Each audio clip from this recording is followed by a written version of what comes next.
Hey friends, what would you do if you had a time machine? Imagine the possibilities. You could go back and kill baby Schickelgruber, or save President Kennedy, or sneak into the Library of Alexandria and digitally scan a bunch of scrolls to save ancient knowledge and literature from oblivion, or see Stonehenge or the pyramids being built and figure out how and why. Or you could stop George Lucas from stupidly signing away Star Wars. Let me know down in the comments what you'd do with a time machine. Anyway, why are we talking about time machines? Because this time we're looking at the 3 movie versions of The Time Machine, the science fiction novel penned in 1895 by H.G. Wells. Yes, I know, technically there are 4 versions of The Time Machine, but this one is kind of a riff on The Time Machine and deserves its own review, which I'll get to one of these days. But for our purposes, we're talking about The Time Machine proper, and there are 3 movie versions. To start with, let us take a look at the original story of The Time Machine. What's it all about? Well, basically, this guy has invited his friends over for dinner and talks about time travel. He even demonstrates a small working model of his proposed time machine. The next week, the friends gather at this guy's house for dinner again. A bunch of moochers, huh? Then, out of the blue, the hero stumbles in the dining room with his clothes all torn up and he's all bedraggled and exhausted. To their amazement, he tells them he has just returned from a trip in time. He then proceeds to tell his friends about his adventure. He's built himself a time machine, see? And first he went just a little ways into the future. Then he goes a bit further, and even further. He keeps seeing wars and stuff, so he keeps pushing forward, hoping mankind pulls its head out of its collective ass and survives. Eventually, he arrives in the year 802,701. Here, he finds humans have evolved into 2 groups. The Eloi, who are passive and apathetic and live above ground, and the Morlocks, terrifying mutants who live underground and use the Eloi as a food supply. Ugh. He meets one Eloi named Weena. He saves her life, and he strikes up a friendship with her. He battles the Morlocks to save the Eloi and recover his time machine, which they stole when he wasn't looking. After some other adventures, he returns to the Victorian era. Now, the traveler's friends, they all think he's full of hogwash, so he hops in his time machine and heads, presumably, back to the future and the Eloi, never to return. The book was a big hit, Wells having coined the term time machine and introducing the idea of time travel via a mechanical device to the public. So, what about the movie adaptation? First, and most obviously, is the version from 1960 produced and directed by George Pal. The estate of H.G. Wells was so pleased with Pal's version of War of the Worlds, they offered him his pick of any other Wells properties, and he chose The Time Machine.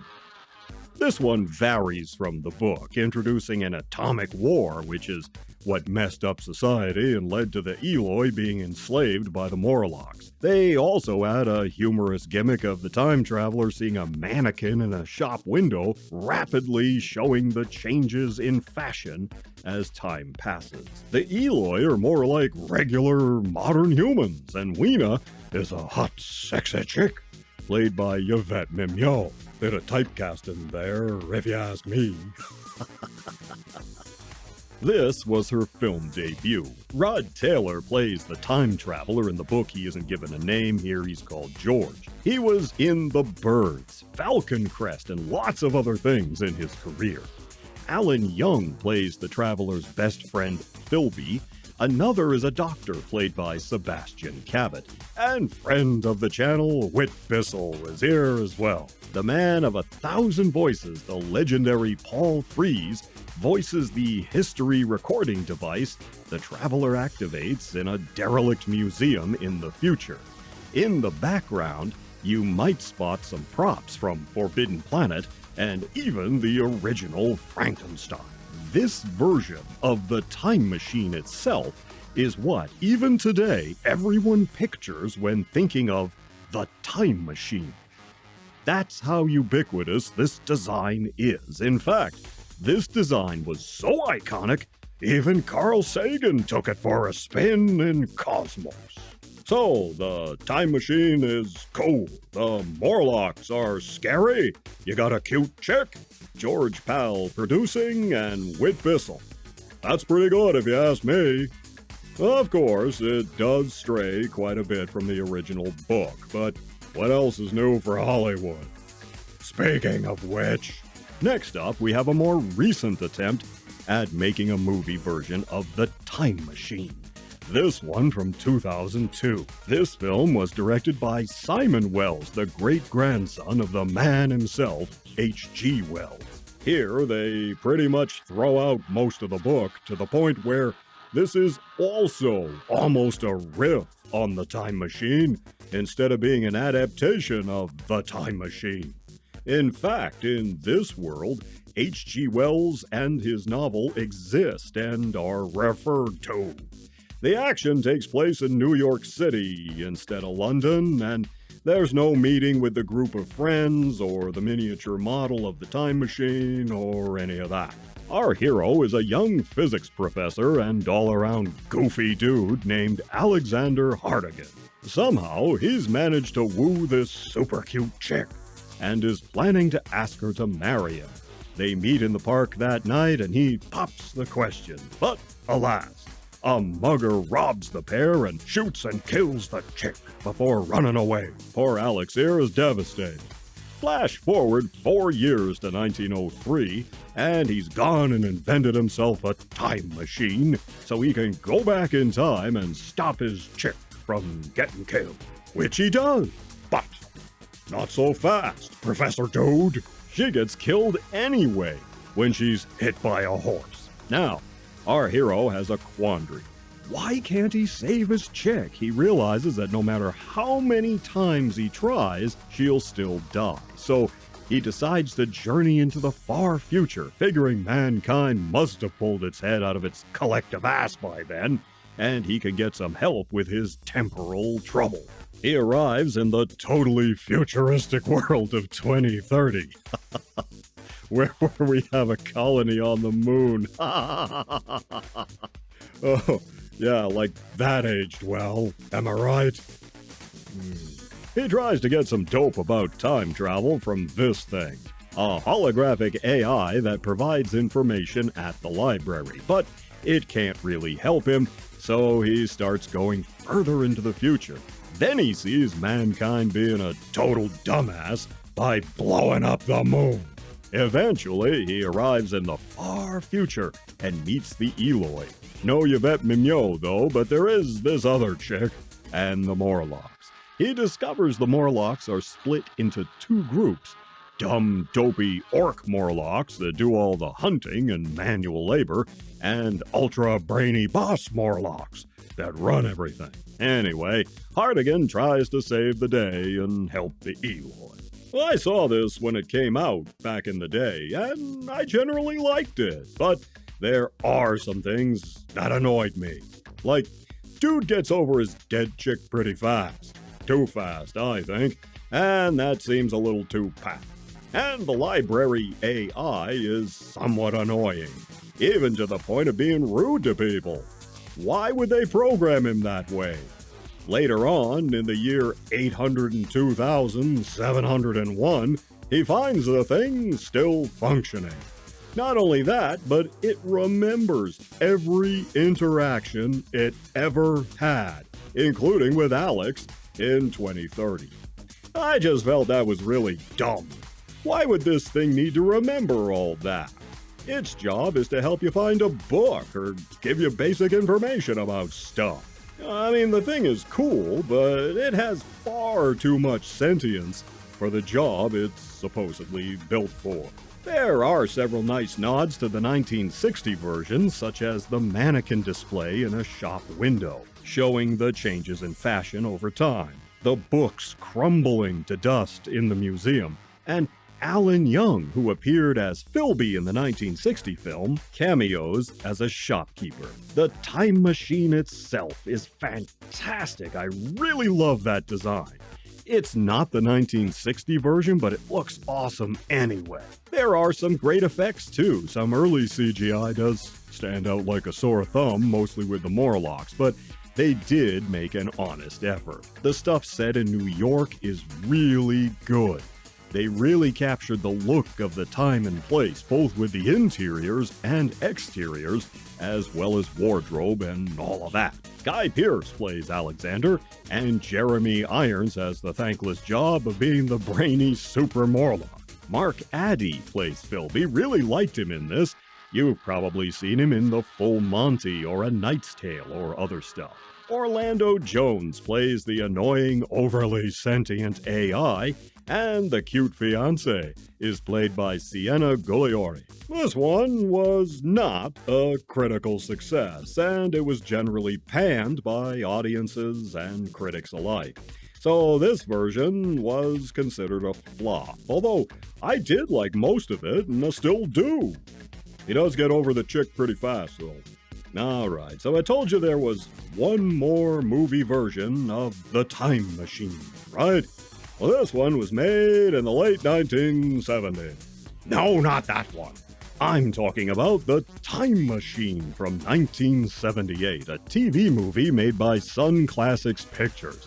The same guys who made Sasquatch, The Legend of Bigfoot, and Grizzly Adams and stuff like that. This was made under the Classics Illustrated banner. Classics Illustrated being a comic book series which turned classic literature into comic book form. Not a bad idea as a way to introduce the classics to kids. But they pretty much throw the original classic in question, The Time Machine, out the window. This one is set in the then modern day in what looks like California. Furthermore, unlike the original story, the 1960 version, or the 2002 version, in this one, the time machine can not only travel in time, but in space as well. Our hero is Dr. Neil Perry, a brainy dude working for a defense contractor with a very unimaginative name. Now, he's finagled himself a grant of $20 million in 1978 money, which he's been using to build a time machine. Our hero is not only brainy, but he's plugged into ecology and helping mankind and new age hippie stuff like that. When he tells his bosses about the time machine and demonstrates the working model, they decide there's no profit in time travel and tell him to get to work on building a laser death ray. He takes his time machine into the past instead and winds up facing a Salem witch trial. Then he winds up in California during the gold rush and has to escape from a posse who mistake him for a claim-jumping gold thief. Then he goes far, far into the future and meets the Eloi and the Morlocks. Like the 1960 version, the Eloi here are nice, passive, and youngish, and there's a sexy chick, played by future roommate Terry on Three's Company. The Morlocks are not too convincing, to be honest, and zap the Eloi victims with these radioactive dildos. Our hero has to save the Eloi and recover his time machine, which the Morlocks have stolen. Now, this one was obviously done on the cheap, but it does have some things to recommend it. Neil was played by John Beck. No, he was not the guy on Riptide, but he sure looked like him. You might know him from Rollerball, where he played the teammate and James Caan's friend. He was in Lawman with Burt Lancaster and the super comedy wannabe, The Big Bus. He was also on Dallas and did a lot of TV.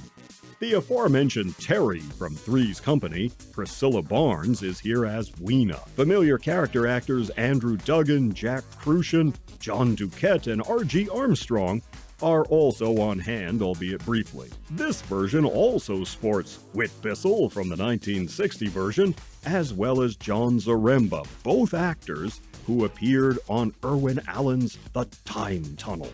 We also have Parley Bear. You may not know his name, but he was a longtime character actor famous for two roles. First, he played Chester on the radio version of Gunsmoke, opposite William Conrad as Marshall Dillon. He was also the voice of Ernie, the Keebler elf in the Keebler commercials. I like the design of the time machine here. It's suitable for the disco era. It's got a computer terminal and all that instead of levers. The wedge shape is still kind of cool looking. Beck makes for a good hero, and the character of Weena is far more intelligent than she was in the 1960 version or the book. In fact, the Eloi are pretty much contemporary humans. The Morlocks are disappointing, though. This one isn't on streaming or DVD. It was released on VHS back in the day, and some kind soul put it up here on YouTube. The link is down below while it lasts. In the final analysis, well, the other two versions definitely have things to recommend them and are worth a watch. Your best bet is going to be the George Powell film from 1960. I do like those other two, though, especially the 2002 version.